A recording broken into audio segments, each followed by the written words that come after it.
హల్లెలూయా, praise lord. ఎలా ఉన్నారు? ప్రభు నామమున మీ అందరికీ వందనాలు. ఈరోజు మన దేవుడు మనకిచ్చే వాగ్దానం ఏంటిదో చూద్దామా? యోహాను సువార్త 15వ అధ్యాయము 7వ వచనం. John chapter 15 verse 7. But if you remain in me and my words remain in you, you may ask for anything you want and it will be granted. నా యందు మీరును మీ యందు నా మాటలను నిలిచి ఉండిన ఎడల మీకేది ఇష్టమో అడుగుడి, అది మీకు అనుగ్రహింపబడును.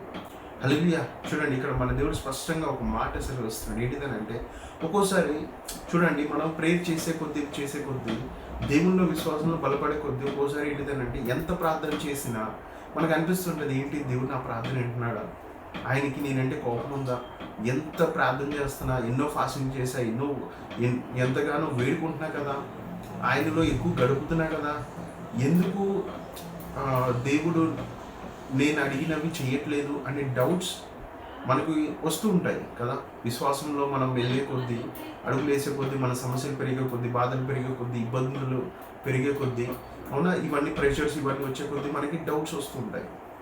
అయితే దేవుడు ఇక్కడ ఒక మాట చెప్తున్నాడు. ఏంటిదనంటే, ఇక్కడ చూస్తే నా యందు మీరును మీ యందు నా మాటలను నిలిచిన ఎడల మీకేది ఇష్టమో అడుగుడి, అది మీకు అనుగ్రహింపబడును.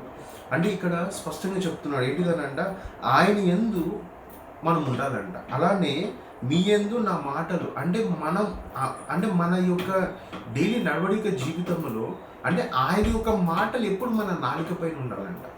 అంటే మనం చేసే ప్రతి వాటిల్లో ఆయన మాటలే ఉండాలంట. అంటే ఎప్పుడైతే మనం ఆయన యందు ఉంటున్నాం, కానీ మన యొక్క మాటలు చూడండి ఒక్కోసారి దేవునికి ఇష్టపూర్వకంగా ఉండకపోవచ్చు. మనం ఏంటంటే కొన్ని విషయాలలో లోకపరంగా నడుస్తూ ఉంటాం. కానీ ఇక్కడ దేవుడు ఏం చెప్తున్నాడంట, మన నాలుకలో ఎప్పుడు ఆయన మాటలే ఉండాలంట.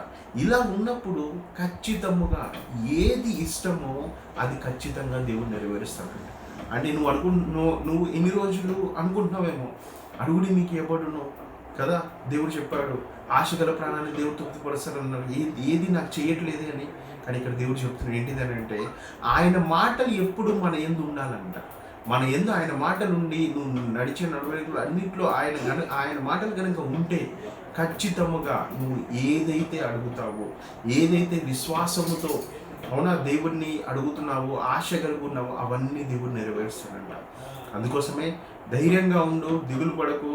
ఇక నుంచి ప్రాక్టీస్ చేయాలి, అవునా కదా. ఆయన యొక్క మాటలు మనం ప్రాక్టీస్ చేయాలి, ఎక్కువగా ఆయనను ధ్యానించాలి, ఆయనలో ఉండాలి, అవునా. ఆయన మాటల్ని ఎప్పుడైతే మనలో ఉంటాయో ఖచ్చితంగా గొప్ప విజయాలను, అవునా, అలానే మనకి ఏది ఇష్టమో అది దేవుడు ఖచ్చితంగా చేస్తాడంట. అందుకోసమే విశ్వాసంగా అడుగుదాము, ఆయనలో బలంగా ఉందాము, ఆయన మాటలు ఎప్పటికీ మన దగ్గర పెట్టుకుందాము, దేవుడిచ్చే గొప్ప మేలులను పొందుకుందాము. ఆమేన్.